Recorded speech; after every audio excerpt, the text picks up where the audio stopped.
Google പേയുടെയും പേടിഎമ്മിൻ്റെ ഒക്കെ കാലം കയ്യാറായി എന്നാണ് എനിക്ക് തോന്നുന്നത്. വാട്സപ്പിന്റെ സിഇഒ ആയിട്ട് ഒരു ഇന്ത്യക്കാരൻ വരാൻ പോകുന്നു. ആരാണ് ഈ കുനാൽ ഷാ? ഒരു IIMO അല്ലെങ്കിൽ ഒരു IIT ടാഗോ ഇല്ലാതെ സാധാ ഫിലോസഫി ഡിഗ്രി ഉള്ള ഒരു ഇന്ത്യക്കാരൻ.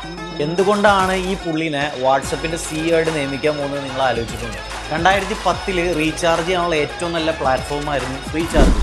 പക്ഷെ 2015 കുനാൽ ഷാ അത് വിറ്റു. അങ്ങനെ 2018 കുനാൽ ഷാ ക്രെഡ് തുടങ്ങി.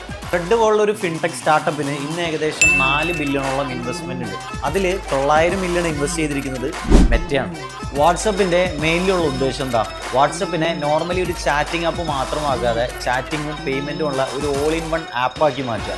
വാട്സപ്പിൽ പേയ്മെന്റ് ഫീച്ചേഴ്സ് ഒക്കെ പണ്ട് മുതലുണ്ട്, പക്ഷെ നമ്മളങ്ങനെ ആരും യൂസ് ചെയ്യാറില്ല. പക്ഷെ കുനാൽ ഷാനെ പോലെ ഇന്ത്യക്കാരുടെ പൾസ് അറിയാവുന്ന ഒരാൾക്ക് വാട്സപ്പിന് ഈസി ആയിട്ട് ഒരു പേയ്മെന്റ് ആപ്പാക്കി മാറ്റാൻ പറ്റും. ഓൾറെഡി ഫ്രീ ചാർജും അതുപോലെ തന്നെ ക്രെഡ് പോലുള്ള ഒരു ഫിൻടെക് ആപ്പിന് നല്ല രീതിയിലുള്ള എക്സ്പീരിയൻസ് ഉള്ള കുനാൽ ഷാക്ക് ഇതെല്ലാം ഈസി ആയിട്ട് സാധിക്കുന്നതാണ് എനിക്ക് തോന്നുന്നത്.